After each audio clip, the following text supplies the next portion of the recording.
Good morning dear students. आज हम लोग कोविड के चलते अभी 8-9 महीने से स्कूल बंद हैं, लेकिन अभी हमारा जो बोर्ड एग्ज़ाम है वो 9 मार्च से डेट मतलब अनाउंस हो गया है और उसके बाद अभी मात्र 2 महीने बचे हैं। ऑल्दो बच्चे स्कूल आना शुरू हो गए हैं, लेकिन अभी भी बहुत से बच्चे नहीं आ रहे हैं। तो इसलिए आज हम लोग वो चर्चा करेंगे कि जो इम्पोर्टेंट क्वेश्चन, वो भी जो लेंदी क्वेश्चन जो 4 और 5 मार्क्स के हैं, जो होम साइंस का है, उसके बारे में आज हम लोग डिस्कशन करेंगे। और लेसन है मुद्रा प्रबंधन, यानी जो बजट से संबंधित लेसन है, क्योंकि वो सिलेबस भी हमारा रिवाइज हुआ है, तो ये दोनों लेसन अभी रखे गए हैं, उपभोक्ता से संबंधित और बजट से संबंधित। तो इसके बारे में आज जो 4-5 इम्पोर्टेंट क्वेश्चन है उसका हम लोग चर्चा करेंगे इस वीडियो में। तो सबसे पहला सवाल है कि पारिवारिक बजट किसे कहते हैं और इसके क्या लाभ हैं। अब जो पारिवारिक बजट होता है, सबसे पहले तो ये समझना ये होगा कि पारिवारिक बजट है क्या। तो एक प्रकार का ये आय और व्यय का लेखा जोखा, मतलब परिवार में जो भी आमदनी आ रही है और जो खर्चे हो रहे हैं, उसके बीच का संतुलन जो है वो जो है बहुत इम्पोर्टेंट होता है। और उसी का चर्चा, उसी से संबंधित जो हम लोग ये अपना रजिस्टर मेंटेन करते हैं, अपनी एक डायरी मेंटेन करते हैं, उसको बोलते हैं पारिवारिक बजट। और अपनी आय के अनुसार ये परिवार बनाता है ताकि सभी की आवश्यकताओं की पूर्ति हो सके। तो ये हो गया पारिवारिक बजट। अब इसके लाभ क्या क्या है, तो बहुत सारे लाभ हैं। आप पॉइंट वाइज इसको लिखेंगे तो आपको मार्क्स में सुविधा मिलेगा। जैसे लाइक ये 5 मार्क्स का है, तो 1 मार्क्स का हो गया पारिवारिक बजट किसे कहते हैं, और 4 मार्क्स का आप 4 पॉइंट लिख सकते हैं। तो पहला इसका लाभ हो जाएगा कि ये बजट बनाने से जो है वो परिवार में आपका जो संतुलन बना रहता है कि कितनी आपकी खर्चे हैं, कितनी आपकी आमदनी है, और कुछ पैसे तो आपको हर महीने अपने विपरीत परिस्थितियों के लिए बचाना है। तो इससे आपका एक संतुलन जो है वो बजट का वो बना रहता है।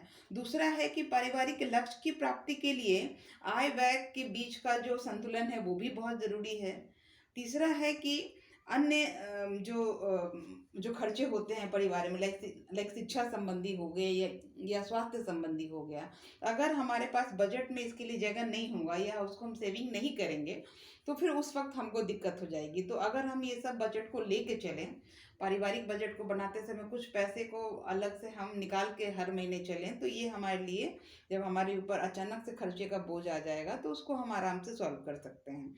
और चौथा पॉइंट है कि आय का कितना प्रतिशत विभिन्न मदों में खर्च हो रहा है, ये हमको बजट से पता चलता है। जनरली होता है कि अगर हम बजट नहीं बनाते हैं तो कितना खर्चा कहाँ चल रहा है, नहीं चल रहा है, और जब लास्ट में पैसे खर्चे हो जाते हैं महीने के अंत में, तो सोचने लगते हैं कि कहाँ खर्चा हो गया। तो जब हम बजट बनाएंगे तो मेरा कितना प्रतिशत किन कामों में खर्च हो रहा है, लाइक हमारे खाने में कितना खर्च हो रहा है, हमारे ग्रोसरी में कितना खर्च हो रहा है, फ्रूट्स और वेजिटेबल्स में कितना खर्च हो रहा है, और दूसरे एंटरटेनमेंट में कितना खर्च हो रहा है, तो इनका एक हमको लेखा जोखा मिलेगा। तो ये हमारे लिए बहुत अच्छी बात होगी और नेक्स्ट टाइम से हमारा बजट और हमारा फैमिली अच्छे से चलेगा। तो ये हो गया पहला क्वेश्चन।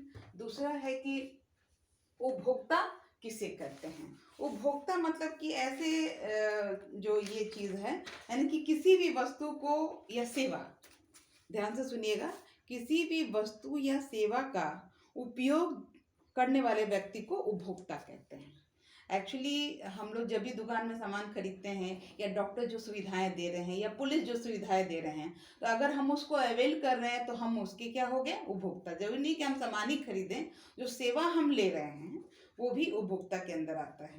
तो ये बहुत ही 2 नंबर का सवाल है, और ये जो है बहुत इम्पोर्टेंट जो क्वेश्चन है इस लेसन का, कि जनरली बहुत बच्चे इसका भी आंसर सही सही नहीं लिख पाते हैं। तो उपभोक्ता उसे कहते हैं जो किसी वस्तु या सेवा को का यूटिलाइज करते हैं, उसको बोलते हैं उपभोक्ता।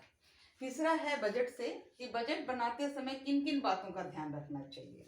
अब बजट बनाते समय बहुत सी बातों का ध्यान रखना ये ज़रूरी हो जाता है, नहीं तो फिर बहुत सारी मुश्किल हमको आ जाएगी अगर हम सही से बजट नहीं बनाएंगे। पहला है कि हमको अपने जो पहला पॉइंट लिखिएगा वो है कि अपने पारिवारिक जो आवश्यकता है उसकी पूर्ति कितने में हो जाती है, उसके लिए कितना खर्चा पड़ता है। तो पहला पॉइंट है पारिवारिक आवश्यकता की पूर्ति। दूसरा है कि हमारे भविष्य की आवश्यकता की पूर्ति, यानी भविष्य में अगर मेरा कुछ खर्चा होने वाला है, शिक्षा के लिए रखना या स्वास्थ्य के लिए रखना है, वो बहुत इंपॉर्टेंट है, यानी भविष्य की आवश्यकता की पूर्ति। तीसरा है हमारे आज के भोजन, स्वास्थ्य, आवास, वस्त्र, ये सब की पूर्ति। और चौथा है कि हर किसी को, यानी हर गृहिणी को या हर व्यक्ति वो जो बजट बनाता है उसको थोड़ा सा जो खर्च है वो मनोरंजन पे भी रखना चाहिए। इसके अलावे कि भोजन, स्वास्थ्य, आवास, शिक्षा तो ये सब है ही, वस्त्र है ही, साथ में तीज त्योहार जो हमारे पर्व त्योहार हमारा देश में बहुत होते रहता है, हम लोग सब सेलिब्रेट करते हैं, तो उसके लिए कुछ पैसे का जो हिसाब है वो बजट में रखना चाहिए। तो अगर हम इन सब बातों का ध्यान रखेंगे तो हम हमारा जो घर के खर्चा है वो आराम से चलेगा। तो अगर ये आपका 2 नंबर में आ रहा है तो आप खाली पॉइंट लिख के छोड़ सकते हैं, लेकिन अगर यही सवाल 5 नंबर में आ गया तो हर एक पॉइंट के बाद आप 2 लाइन उससे संबंधित चीज़ लिखेंगे तो आपको पूरा मार्क्स मिल जाएगा। उसके बाद नेक्स्ट क्वेश्चन है कि बैंक में रुपए जमा कराने से क्या क्या लाभ हैं। ऑल्दो हम सब जानते हैं कि बैंक क्या होता है, हमारे देश में बहुत सारे सरकारी और गैर सरकारी बैंक हैं और सब कोई अमूमन ये पैसे जमा कराते हैं। तो इनके क्या क्या लाभ हैं ये पॉइंट के रूप में हम लोग देखेंगे। जनरली ये 5 नंबर में आता है। पहला है कि हमारा पैसा सुरक्षित रहता है। अगर हम घर में रुपए रखेंगे तो चोरी होने का डर रहेगा या खर्चे हो जाएंगे, तो पहला जो पॉइंट है वो है कि पैसा सुरक्षित रहता है। दूसरा है कि जब ज़रूरत पड़ेगा तो हम आराम से निकाल सकते हैं। तीसरा है कि बैंक में अगर हम पैसे जमा करते हैं तो उनके बदले में हमको बैंक से ब्याज या इंटरेस्ट मिलता है, तो हमारा पैसा जो है वो बढ़ता है, जो हमारे फ्यूचर में काम आएगा। चौथा है कि पैसे की बचत होती है। ऑब्वियसली जब हम बैंक में रखते हैं, अगर घर में रहेगा पैसा तो किसी न किसी मद में खर्च कर देंगे, वहाँ रहेगा तो कौन निकालने जाएगा, लाने जाएगा बोल के हम लोग थोड़ा उसको बचाएंगे। और लास्ट में है कि जब भी ये मान लीजिए कि बहुत ज़्यादा पैसे की हमको ज़रूरत है और उतना पैसा हमारे पास अकाउंट में नहीं है, तो उस केस में हम क्या करेंगे, अगर हमारा खाता है बैंक में तो हमको लोन मिलने में भी बैंक से सुविधा होगी। तो ये सब बैंक में पैसा रखने का लाभ है। अगर वो 4 नंबर 5 नंबर में आया तो इसको पॉइंट लिख के आप 2-2 नंबर इसको एक्सप्लेन कर दीजिएगा तो आपको पूरा मार्क्स मिलेगा। और लास्ट सवाल जो है कि कैश बुक में आय और व्यय संबंधी जो राशि है वो किस किस ओर लिखी जानी चाहिए। जब हम cash book, actually cash book होता क्या है, ऐसा रजिस्टर, हाँ, ऐसा रजिस्टर जिसमें कि हम अपने आमदनी और खर्चे से संबंधित ब्यौरा लिखते हैं, उसको कैश बुक बोलते हैं। अब ये किस ओर लिखा जाता है ये जानना बहुत ज़रूरत है, नहीं तो हम गलत कर देंगे। तो सबसे पहले जो चीज़ होती है वो आय का ब्यौरा, यानी कितना आमदनी मेरा आ रहा है, चाहे वो नौकरी से आ रहा है या किसी वो घर के भाड़े से आ रहा है या दुकान से आ रहा है। तो ये जो आय का ब्यौरा है वो जो हमारे कैश बुक के दाईं ओर लिखा जाता है।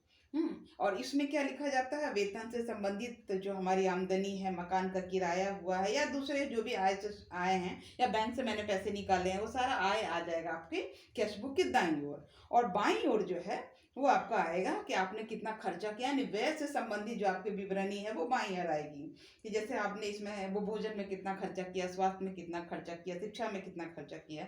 इस तरह से लिखने से, और लास्ट में उसमें बैलेंस लिखाएगा कि हम अभी पॉजिटिव में है कि नेगेटिव में, यानी कि हमने ज़्यादा खर्च कर दिया है या कम खर्च किया है। तो ये इस तरह से हमको दाएं बाएं और रजिस्टर में लिखने का तरीका पता होगा तो कैश बुक को हम आसानी से मेंटेन कर सकते हैं। तो आशा है कि आपको ये जो लेंदी क्वेश्चन है 4 या 5 मार्क्स का, उससे आपको सुविधा मिला होगा और आप मतलब इसको कॉपी में करके अपने टीचर्स को मतलब उससे उसको साइन करा के, चेक करा के इसको मतलब अच्छे से याद करेंगे और आपका एग्ज़ाम जो है वो होपफुली अच्छा बीतेगा। Thank you. और नेक्स्ट जो कुछ जो सवाल हैं दूसरे लेसन के वो हम दूसरे वीडियो में देखेंगे। धन्यवाद।